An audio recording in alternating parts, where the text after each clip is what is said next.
अरे राम राम राम राम। क्या हुआ जी, ऐसे क्यों मुंह बना रहे हो? मैंने सोचा थोड़ी देर बाहर टहल आऊं, लेकिन ये शहर की हवा तो मुझे राज ही नहीं आती। हाँ, अब आपको यहाँ गांव वाली ताजी हवा तो मिलेगी नहीं। ताजी हवा ना मिले, लेकिन कम से कम मुंह पर प्रदूषण तो ना लगे। यहाँ तो बाहर निकलो और बस गाड़ियों के धुएं मुंह पर आकर लगता है। सुबह सुबह पूरा दिन खराब कर दिया। सुबह सुबह पूरा दिन कैसे खराब हो सकता है? अभी तो पूरा दिन बाकी है। हाँ, हंसले हंसले। अब आगे चलकर इन चीजों से दिक्कत होगी ना, तब समझ में आएगा तुझे। मेरे पिताजी हमेशा गांव में रहे, गांव का खाया, गांव का पिया, गांव की हवा में सांस ली, पूरे 100 साल जी कर गए। और यहाँ शहर में तो जरा जरा से बच्चों के चश्मे लगे हुए, किसी को क्या बीमारी, किसी को क्या बीमारी। लो भाई, वही पुराना भाषण शुरू हो गया। हाँ, तुम्हें तो भाषण ही लगेगा। अच्छी बात सबको भाषण ही तो लगती है। अच्छी बात भाषण नहीं लगती, लेकिन अच्छी बात बार बार हो तो भाषण लगने लगती है। सही बात है। अरे भाड़ में जाओ तुम लोग। गंगा प्रसाद बड़े उसूलों वाला इंसान था। जैसे उसके बाप दादा गांव में रहे थे और हमेशा गांव से जुड़े रहे थे, वैसे ही वो भी गांव से जुड़कर रहना चाहता था और गांव को लेकर बड़ा भावुक था। अपनी पत्नी मंजू, बेटे प्रवीण और गगन की ऐसी बातें सुनकर वो गुस्सा होकर अपने कमरे में जाने लगा। लेकिन तभी उसकी बड़ी बहू संगीता और छोटी बहू रानी वहां आ गई और कहा, अरे पापा जी, आप कहाँ जा रहे हैं? ये लोग तो ऐसे ही बकवास करते हैं। अब सही बात करते हैं, असली जीवन तो गांव में ही होता है। शहर में तो लोग बस जी रहे हैं। तुम लोग ही मेरी असल भावनाएं समझती हो। ये सब तो बस मजाक बनाते रहते हैं। गंगा प्रसाद गुस्से से भरे अपने कमरे की ओर बढ़ गए। पीछे से आवाजें आती रही, लेकिन उसने किसी की तरफ पलट कर भी नहीं देखा। दरवाजा बंद होते ही घर में थोड़ी देर के लिए सन्नाटा छा गया। फिर प्रवीण ने संगीता की ओर घूरते हुए कहा, बहुत बढ़िया। अब तुमने भी सुर मिला लिया ना पापा के सुर में। क्या मतलब? मतलब ये कि जब भी पापा गांव की हवा की तारीफ करते हैं, तुम लोग उनके हाँ में हाँ मिला देती हो। लेकिन तुम लोगों को क्या पता कि उस तारीफ की कीमत कौन चुकाता है। हम ये कुछ गलत कह रहे थे? नहीं, बात सही है। लेकिन जब वही गांव की हवा हर बार हमसे कहलवाती है कि गांव जाओ, राशन लाओ, तब तुम दोनों कहाँ होती हो? तुम्हें तो बस इतना बोलना होता है, सही कह रहे हैं पापा, बाकी दौड़ तुम हमारी। पिछले महीने मैं गया था दाल लेने, उससे पहले तू गया था तेल लाने, अब फिर चावल का नंबर आ गया है। और हाँ, गांव का चावल भी कोई सीधा सपाट नहीं होता। धान मिलेगा, उसे छानना पड़ेगा, सुखाना पड़ेगा, तब जाकर खाया जाएगा। हम तो बस कुछ नहीं। बातों से पापा का मन तो खुश हो जाता है, लेकिन थकावट हमारे हिस्से में आती है। रानी और संगीता चुप हो गई। कोई जवाब नहीं आया। दोनों ने एक दूसरे की तरफ देखा, फिर मुंह झुकाकर चुपचाप रसोई की ओर चल पड़ी। ये लोग तो सीरियस ही हो गए। हाँ, चुप रहने में ही भलाई है। कुछ ही दिनों में वो घड़ी आ गई जब गंगा प्रसाद ने फिर से एक फरमान जारी किया, प्रवीण, इस बार गांव से चावल लेकर आना। गुप्ता जी की फसल अच्छी हुई है, ताजा धान मिलेगा। हे भगवान, फिर वही गांव, फिर वही धूल, और कल तो ऑफिस में रिपोर्ट भी देनी है। क्या हुआ, कुछ तो बोल। जी पापा, जाता हूं ना। प्रवीण ने कुछ नहीं कहा। मन में उबाल था, लेकिन चेहरे पर मुस्कान ओढ़े वो अगले दिन गांव की ओर निकल पड़ा। बस की सीट पर झूलता, खेतों की धूल खाते हुए वो जैसे तैसे गांव पहुंचा। वहां पहुंचते ही गुप्ता जी से मिला। अरे प्रवीण बाबू, आइए आइए, दान रखे है, ले जाओ। जी ठीक है। बोझा उठाए, पसीने से तरबतर थके हारे प्रवीण जब घर लौटा तो उसकी हालत खराब हो चुकी थी। चेहरे पर मिट्टी, थकावट और थोड़ा गुस्सा। संगीता, आ गया मैं। अरे इतनी जल्दी? कैसा रहा सफर? सफर नहीं, संघर्ष था। ना चावल मिले ना सुकून। धान मिला है, अब उसे घर पर छानना होगा। ऑफिस की छुट्टी भी गई और शरीर भी जवाब दे गया। अरे तो अगली बार सीधे कह देना, पिछली बार मैं गया था, अब गगन जाए। हर बार आप ही क्यों जाते हैं? हाँ, अब की बार यही होगा, क्योंकि मैं बार बार ये नहीं कर पाऊंगा। प्रवीण ने थके कदमों से धान की बोरियां एक कोने में रखी और बिस्तर पर गिर पड़ा। प्रवीण का गांव जाना और धान लाना तो हो चुका था, लेकिन असली युद्ध तो अब शुरू होना था। धान लाना जितना मुश्किल था, उससे कहीं ज्यादा मुश्किल था उस धान में से चावल छांटना। अगली ही सुबह मंजू ने बहुओं को आवाज दी, संगीता, रानी, उठो, आंगन में आओ। आज धान छांटने का काम करना है। धूप चढ़ने से पहले जितना हो सके उतना कर लो। अरे अभी तो सुबह के 7 ही बजे हैं।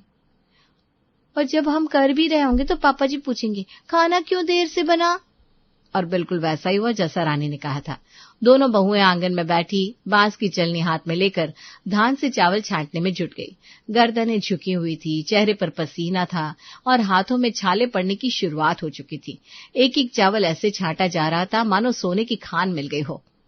रानी, कितनी बार कहा है पापा जी को कि शहर में सब मिलता है, लेकिन नहीं, इन्हें तो गांव का प्राण वायु वाला राशन ही चाहिए। और हम बन गया इनका खाद्य विभाग। उधर रसोई में समय सरकता गया और घड़ी ने दोपहर के 1 बजा दिए। तभी ड्राइंग रूम से गंगा प्रसाद की गरजती हुई आवाज आई। मंजू, खाना नहीं बना क्या अब तक? या घर है या कोई खेत? अरे बहुएं काम में लगी है, बस बना रही है। सुबह से भूखा बैठा हूँ और ये लोग मानो मटर गश्ती कर रही हैं। पापा जी माफ कीजिए, हम धान से चावल अलग करने में लगे थे, इसीलिए खाने में थोड़ी देर हो गई। हाँ हाँ, बना लो बहाना, हर काम में देर। गांव का काम भी अधूरा और घर का काम भी। इतनी डांट के बाद खाना तो खा लिया गया, लेकिन घर में एक सन्नाटा पसर गया। 2 दिन बीते ही थे कि गंगा प्रसाद ने फिर एक नया आदेश जारी किया। प्रवीण, गांव से चना लेकर आओ। इस बार चना खत्म हो गया है। पापा, इस बार मैं नहीं जा पाऊंगा, मुझे ऑफिस में एक जरूरी काम है, गगन जाएगा। नहीं, मुझे भी ऑफिस जाना है, मीटिंग है पापा। तो क्या मैं घर पर आराम कराऊं? मेरी भी मीटिंग है और पिछली बार मैं ही तो गया था। अरे तो इसका मतलब मैं हर बार जाऊं? बंद करो ये लड़ाई। प्रवीण सही कह रहा है, पिछली बार वो गया था, इस बार गगन जाएगा। गगन का चेहरा देखने लायक था। जैसे तैसे चना लेकर गगन घर लौटा तो उसकी हालत भी प्रवीण जैसी ही हो चुकी थी। अरे ये क्या हाल बना लिया आपने? बैठिए, पानी लाती हूँ अभी। अरे जवानी में ही थक गया। जब मैं तुम्हारी उम्र का था तो पूरा खेत जोत लेता था और शाम को दौड़ भी लगाता था। हाँ, आप करते होंगे, मैं भी कर रहा हूँ। और एक बात और, शहर में यही चना कुछ सस्ता मिल रहा था, गांव से लाने में महंगा पड़ गया। गांव में भला कैसे महंगा? महंगा बिकता नहीं पापा, लेकिन महंगा पड़ता है।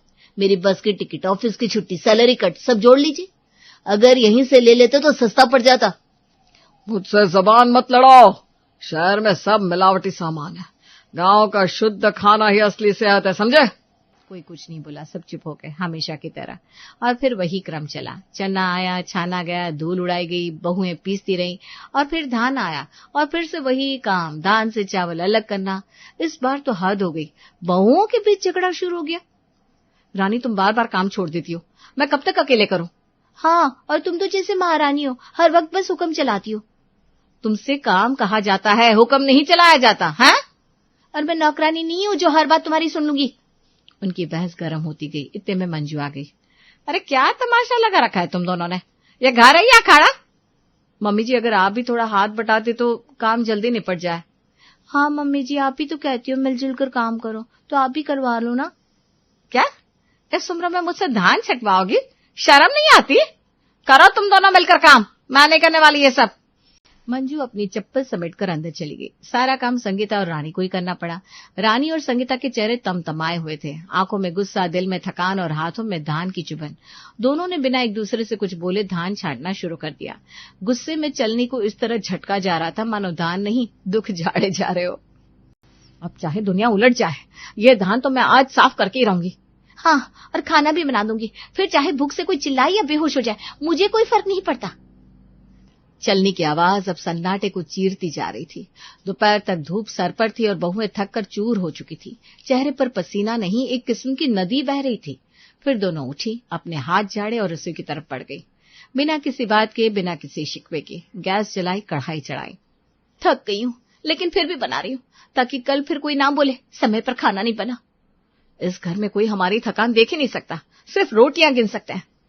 जैसे ही दोनों खाना तैयार कर पाई और टेबल पर रखा, वैसे ही गंगा प्रसाद आधम के चेहरे पर वही पुरानी चीड़, आवाज में वही गुस्सा। अभी तक खाना तैयार नहीं हुआ? ये समय है क्या खाने का? मुझे क्या भूख पे अब कंट्रोल करना पड़ेगा? पापा जी, अगर हमें पहले पूरा धान साफ करना है, फिर चना छांटना है, फिर झाड़ू पोछा भी करना है, तो खाना तो लेट बनना ही है। हम दोनों कोई मशीन नहीं है, इंसान है, थकते हैं, अब और सहन नहीं होता। गंगा प्रसाद और मंजू दोनों सन्न रह गए। बहुएं पहली बार इतने तीखे सुर में बोली थी। ये क्या तरीका है बात करने का? है क्या यही संस्कार है तुम्हारे? बहुएं अब बेकाबू हो गई है, मुंह खोलने लगी है। क्या जमाना आ गया है। गुस्से में मंजू अपने कमरे में चली गई। बहुएं चुपचाप अपनी थालियां उठाकर अपने कमरे में चली गई। माहौल में एक अजीब सी घुटन थी। शाम को जब प्रवीण और गगन ऑफिस से लौटे तो दोनों के चेहरे थके हुए थे, लेकिन घर में तो तांडव चल रहा था। पानी दो संगीता। तुम्हें क्या लगता है हम यहाँ बैठकर ऐश करते हैं? सुबह से लेकर अब तक बस धान, चना, सफाई, खाना और ऊपर से डांट। तुम लोग ऑफिस में एसी में बैठते हो और हम यहाँ आंगन में धूल खा रहे होते हैं। ये सब क्या हो रहा है घर में? हद हो गई अब तो। चलो बात करनी पड़ेगी पापा से। चारों प्रवीण, गगन, रानी और संगीता गंगा प्रसाद के पास पहुंचे। पहली बार बहुएं पीछे नहीं हटी। पहली बार बेटों ने भी सवाल उठाए। पापा, हमें आपसे जरूरी बात करनी है। हम समझते हैं कि गांव का राशन शुद्ध होता है, लेकिन हर बार वहां जाकर लाना, बहुओं को छांटना, फिर खाना बनाना, ये सब बहुत भारी पड़ रहा है। हमारे पास कोई नौकर नहीं है पापा जी, पूरा घर अकेले संभालते हैं और ऊपर से इतने भारी काम। इससे ना सिर्फ थकावट होती है बल्कि समय भी निकल जाता है। फिर खाना लेट होता है तो आप डांट देते हैं। कुछ देर कमरे में चुप्पी छाई रही। सबकी नजरें गंगा प्रसाद पर थी। सबको लगा कि शायद इस बार वो समझेंगे, लेकिन राशन गांव से ही आएगा, चाहे जितनी मुश्किल हो। गांव का खाना है, देसी है, वही खाना ठीक है। लेकिन पापा, बात खत्म, अब कोई बहस नहीं। इतना कहकर वो भी अपने कमरे में चले गए। मंजू पहले से वहां बैठी थी चुपचाप। घर के चारों कोनों में एक बार फिर सन्नाटा लौट आया। लेकिन कहानी यही खत्म नहीं हुई। कुछ दिन बाद संगीता और रानी राशन स्टोर रूम में कुछ ढूंढ रही थी। उनकी नजर राशन की बोरियों पर गई। रानी देखो, ये क्या है? अरे बाप रे, इसमें तो कीड़े पड़ गए। दोनों के होश उड़ गए। धान में सफेद कीड़े रेंग रहे थे, चने से बदबू आ रही थी, आलू की बोरी से सड़न की गंध उठ रही थी। सब एक साथ रखने का यही नतीजा था। उन्होंने तुरंत प्रवीण और गगन को बुलाया। ये तो पूरी बर्बाद हो गई है। पैसे भी गए, मेहनत भी गई, और खाना भी नहीं बन पाएगा इससे। चारों फिर गंगा प्रसाद के पास पहुंचे। इस बार डर नहीं, चिंता थी। पापा, राशन में कीड़े पड़ गए, सारा माल खराब हो गया, हमारा समय, पैसा सब बर्बाद हो गया, अब क्या करें? तो फिर क्या, दोबारा गांव चले जाओ। इस बार तुम दोनों साथ जाओ, लेकिन ज्यादा मत लाना, थोड़ी मात्रा में लाना। अगले हफ्ते फिर चले जाना। गगन और प्रवीण दोनों ने एक दूसरे को देखा, मानो किसी शोक सभा में खड़े हो। हर हफ्ते? पापा, हमारा गांव कोई गली का कोना नहीं है। सफर, छुट्टी, ऑफिस, सब पर असर पड़ता है। ये तरीका नहीं है, ये तो सजा हो गई। बहुत बोलने लगे हो तुम दोनों भी। जाकर तैयारी करो, कल सुबह निकलना है। गगन और प्रवीण ने गहरी सांस ली, माथा पकड़ा और चुपचाप चले गए। अगले दिन सुबह दोनों गांव पहुंचे, लेकिन गांव में एक और नया झटका उनका इंतजार कर रहा था। अरे बाबूजी, सारा सामान तो 2 दिन पहले ही बिक गया, किसी और से बात कर लो। कई जगह पता करा, लेकिन कहीं सामान नहीं मिला। गगन और प्रवीण गांव से खाली हाथ लौट आए। पापा, सामान नहीं मिला, गांव में हर जगह पूछ लिया, कुछ भी नहीं बचा था, सब बिक चुका था। हाँ, अब यही होना है। क्या हुआ जी? अरे यह सब इनकी चाल है। तुम सब चाहते हो कि गांव का राशन खराब हो जाए ताकि मुझे मजबूरी में शहर का खाना खिलाया जा सके। क्या पापा, आप हम पर इल्जाम लगा रहे? हम आपकी बात मानते रहे, धूल खाते रहे, पैसा और समय बर्बाद करते रहे, और अब आप कह रहे हैं कि ये सब हमारी चाल थी? इतना सुनकर संगीता और रानी भी पीछे नहीं रही। इस बार वे भी अपने पतियों का साथ देने के लिए सामने आ खड़ी हुई। पापा जी, हम दिन रात मेहनत करते हैं, आपका कहाँ मानते हैं, फिर भी हम दोषी हैं। क्या हम घर की बहुएं हैं या आपकी साजिश रचने वाली दुश्मन? गंगा प्रसाद थोड़ी देर के लिए चुप हो गए, लेकिन फिर उन्होंने एक गहरी सांस ली और कहा, ठीक है, रहने दो। अब से मैं अपने पड़ोसी राकेश से राशन मंगवा लूंगा। वो भी तो गांव से मंगवाता है, उससे से लूंगा, तुम्हारी जरूरत नहीं है। और फिर राकेश से सामान मंगवाया गया। अगले 2 हफ्तों तक वही राशन खाया गया, चावल, दाल, चना, सब कुछ। स्वाद वही था, रंग रूप भी वैसा ही। लेकिन एक दिन प्रवीण ने राकेश को सब्जी खरीदते देखा। राकेश भैया, जरा रुकिए। आपने पापा से कहा था ये राशन गांव से लाते हो, पर आप तो अरे नहीं यार, मैंने तो बस शेखी बगाने के लिए यूं ही बोल दिया था कि गांव से मंगवाता हूँ। सारा राशन यही शहर से ही आता है। क्या? प्रवीण का चेहरा एकदम सख्त हो गया। वो तुरंत राकेश के साथ गंगा प्रसाद के पास पहुंचा।